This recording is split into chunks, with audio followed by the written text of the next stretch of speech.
The winter-stated meeting of the Presbytery of West Virginia will be held on Thursday, February 16th on Zoom. I'm Susan Sharp Campbell, Associate for Educational Ministry for the Presbytery, and this video is meant to be an orientation overview of the business that we will be about on the 16th. Please realize the video is not meant to be a substitute for your careful reading of the advanced packet in its entirety. As you read, though, prepare to come with an open mind, not with your mind made up on how you're going to vote on the different recommendations. Be aware that as we gather in councils of the church, such as this presbytery meeting, we trust that in our gathered community, though the miles separate us, God's Spirit will move among us to guide us and assist us in discerning God's way for us and in making our decisions. So come informed, but open to the movement of the Spirit as we gather. If you've not yet registered for the meeting, please do so before 5 p.m. on Monday, February 13th to ensure that you receive the Zoom login information.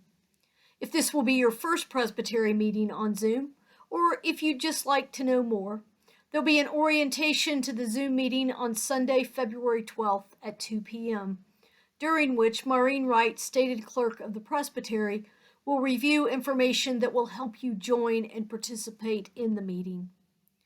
On the 16th, the meeting will begin at 9:30 a.m., though you may join anytime after 9. You may join with your computer, your tablet, or your phone.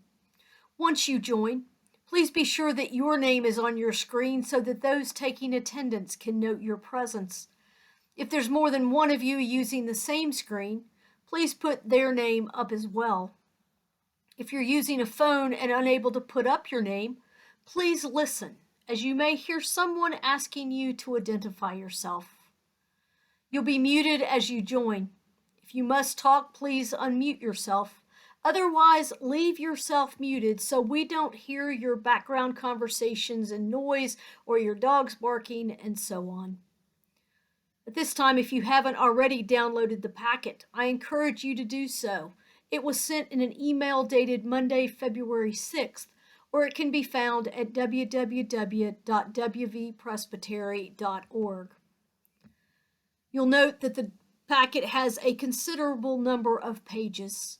You do not need to print all of this, but I encourage you to read through it so you'll be aware of the business we'll be about on the 16th and the work of different committees and entities of the Presbytery. As you review the materials in the packet, you'll note it's divided into 3 sections. The first section has the docket with the agenda and committee reports. The second has the worship bulletin. And the final is a number of flyers on upcoming events in the Presbytery. The docket found on pages 1 and 2 of the advanced packet sets forth the order in which business will be considered. Items marked with an asterisk include orders of the day. These items will be taken up at the time noted, even if that means an item needs to be set aside and taken up again later in the day. The meeting will be called to order at 9:30 by David Lee, pastor of Marlinton Presbyterian Church and moderator of the Presbytery. At that time, the stated clerk will ask that the docket be amended so that the statement of quorum will be noted first. Quorum for this meeting is 15% of ministers of word and sacrament, or 16, and 15% of our churches represented by a ruling elder, or 18.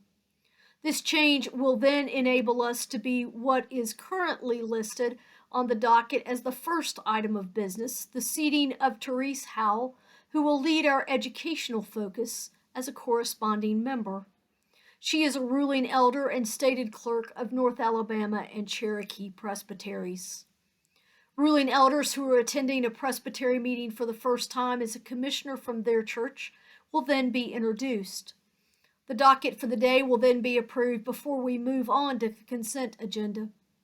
Items on the consent agenda, approval of excused absences, and approval of communion at the spring youth retreat, will then be approved together. However, as is always true with items on the consent agenda, any item that a voting participant wishes to discuss or hear more about can simply be requested to be removed, and it will be discussed later in the meeting. Items are placed there because those planning the meeting don't anticipate they'll generate discussion. The Mission Committee will bring a recommendation on the recipient of the offering we will receive as part of worship. The last items of business at this point in the docket will be the appointment by the moderator of temporary clerks who will assist folks on Zoom, and the appointment of members of the leadership team who are present as the Committee on Bills and Overtures, which will review any new business that is proposed. Please be aware that if you wish to submit an item of new business, it must be emailed to the stated clerk prior to the start of the General Presbyter's report. At each presbytery meeting, there's time in the morning for an educational focus. For this meeting, Therese Howell, who was a member of the Rules of Discipline Task Force that was charged with revising the rules of discipline in the Book of Order, will be presenting information on the proposed church discipline section, which, if approved by majorities of the presbyteries, will replace the current rules of discipline. At the conclusion of her presentation, there'll be an opportunity for questions. I would encourage you to read through this section of the proposed Book of Amendments and write down in advance any questions you might have as you do so. You'll find a link to the Book of Amendments at the top of page 8 in the advance packet. Following a time of announcements, we will then join together in a time of worship, during which we will be celebrating the sacrament of the Lord's Supper. I encourage you to have some kind of bread and beverage available as we worship. You'll find the worship bulletin following page 50 in the advance packet. At the end of the bulletin, you'll find information on how to contribute to the offering, who is leading us in worship, and resources that were used in the creation of this service. After worship, we will return to the business of the presbytery. You will find Maureen Wright, our stated clerk's report on page 4. There you will find the roster of those who have completed terms on the Permanent Judicial Commission of the Presbytery as required by the Book of Order, and the list of churches who have submitted their session records for review since the November Presbytery meeting. Clerks of Session are reminded that the last day to submit statistical reports for 2022 is Thursday, February 16th. As part of her report, Maureen will be reviewing the special procedural matters we will follow as we meet on Zoom.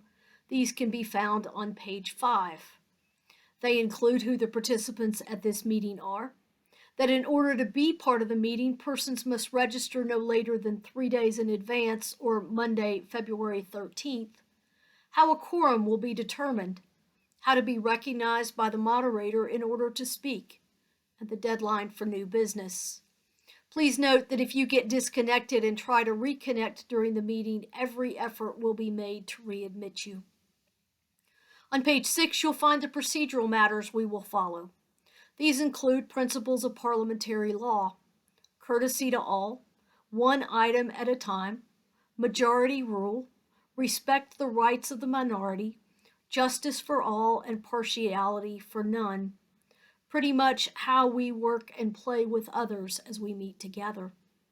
As items are discussed, pro and con speakers will alternate with individuals identifying the position they support. When one person has spoken on a pending question, all others wishing to speak will be heard before that person can speak a second time. Note that it takes special permission for anyone to speak to the same item more than twice. Here you will also find provisions from the Presbytery's manual that guide us, including who has the ability to speak and who has the ability to speak and vote. Please note that in the final section of the procedural rules, number 1 differs for this meeting. As noted above, those wishing to speak will do so by using the chat feature or the electronic hand feature. If you aren't sure what that means, I'd encourage you to attend the Zoom orientation on Sunday, February 12th at 2 p.m. When called on by the moderator to speak, please share your name, church, or relationship to the presbytery. Address your question to the moderator, and you'll be muted by the Zoom host when you finish. As part of the procedural rules, you'll find the limitation for debating any motion is 30 minutes per main motion, with each speaker limited to 3 minutes, though this must be approved by those voting on the 16th. If there's an item you wish to speak to enable you to use your time most efficiently, I encourage you to write your remarks down so that you'll be focused and within your time frame. Finally, on page 7, you'll find information on motion basics as we follow Robert's Rules of Order's parliamentary procedure. We'll then be voting on the proposed amendments to the Book of Order from the 225th General Assembly that took place in the summer of 2022. These are the ones we did not vote on in November. The longest, largest amendment concerns replacing the current Rules of Discipline section with a new section entitled Church Discipline. Many of the other amendments we'll be considering at this meeting also relate to the Rules of Discipline section. If you scroll down in the email from February 6, you'll find a link to the advance packet for this meeting, and in that advance packet link you'll find a link to the amendment booklet with all of the proposed amendments and rationale behind them. On pages 8 through 10, you'll find the number and a brief description summary of the amendments we'll be considering on the 16th. The report of our General Presbyter, Ed Thompson, on pages 11 through 14, highlights that changes are coming to the church leadership connection of the PCUSA. This is the entity that oversees the matching process for ministers seeking new positions and congregations seeking new pastors. These include changes to the forms used by both in the search process, which will impact many of our congregations that are currently seeking or preparing to seek a new pastor. The last part of Ed's report lifts up the activities that he has engaged in between November 2022 and January 2023. We will then move to the reports of the leadership team and committees. In these reports, you'll find recommendations that we'll be voting on at this meeting and information on the ongoing work of the committee. Because these recommendations come from committees, they will not require a second. The leadership team, whose report can be found on pages 15 to 17, is recommending members to serve on the Committee on Representation, as well as a chair for the committee. Since the Committee on Representation serves as the nominating committee for the Presbytery, leadership team nominates those to serve here. I encourage you to carefully read the information section, which notes Ed Thompson's planned retirement and the leadership team's consideration of a process for calling a transitional general presbyter, the formation of an administrative commission to dissolve the Ruffner Memorial Presbyterian Church in Charleston, and a decision to engage a consultant to facilitate a discernment and planning process as the leadership team looks to the future of the Presbytery. Following the leadership team report, we will install Don Adamy, pastor of Bream Memorial Presbyterian Church, as moderator-elect for the Presbytery. The Nurture Committee report can be found on pages 18 through 20. Their recommendation regarding communion at the Spring Youth Retreat will most likely have passed on the consent agenda. In the information section, you'll find that there will be a Resource Center open house on Tuesday, February 21st from 1 to 3 p.m. The Resource Center is located at Bream Memorial Presbyterian Church in Charleston. Here you will also find information on Nurture Committee-sponsored events. These include the Spring Youth Retreat, Festival of Faith, and Expanding Your Ministry Toolbox courses.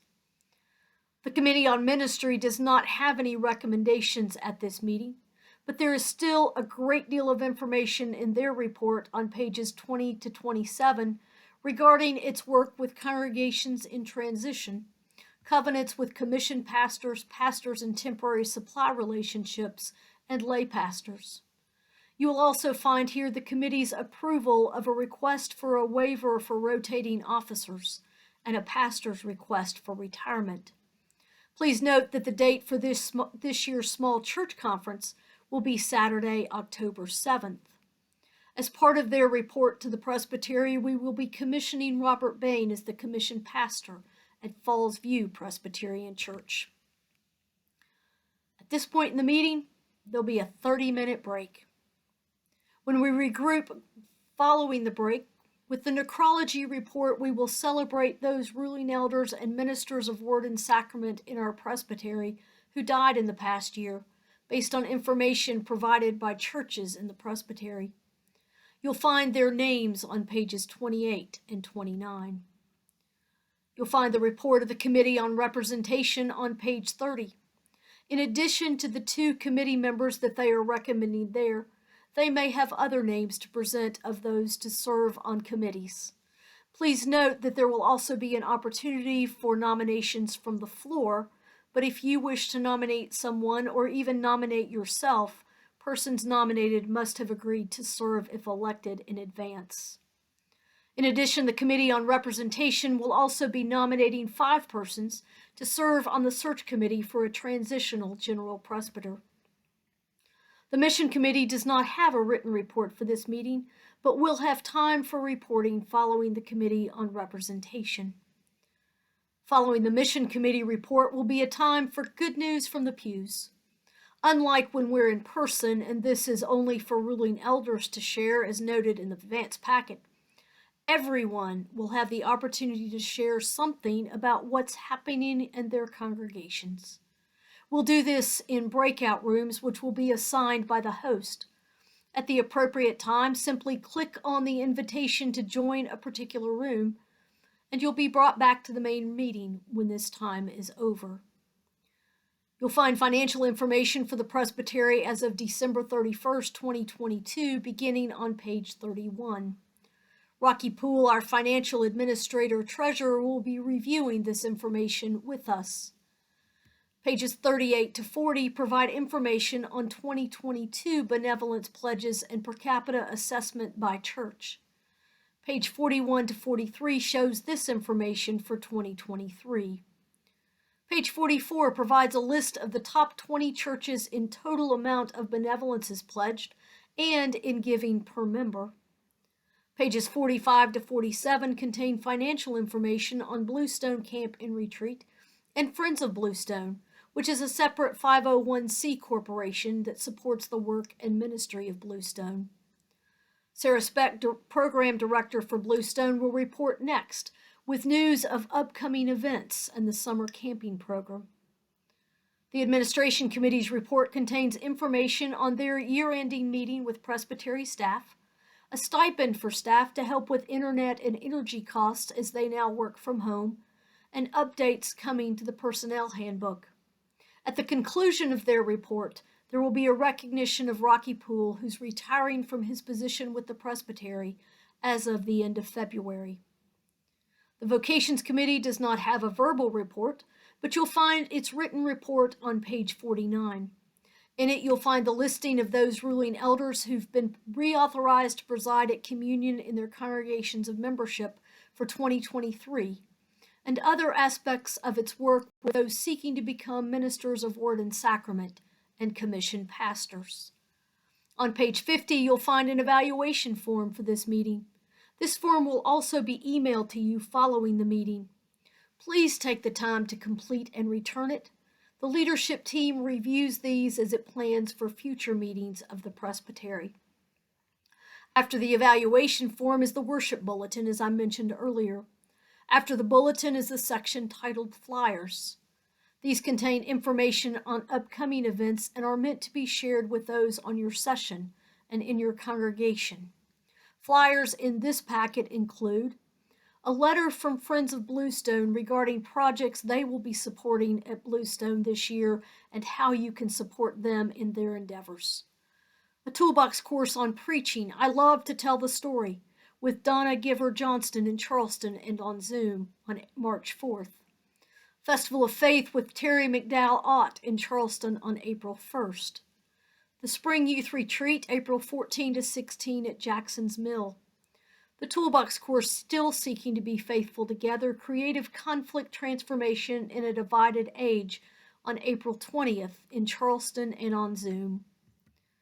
An All Women of Faith gathering at Beckley Presbyterian Church on April 22nd. The Bluestone Spring Getaway Retreat, April 28 to 30.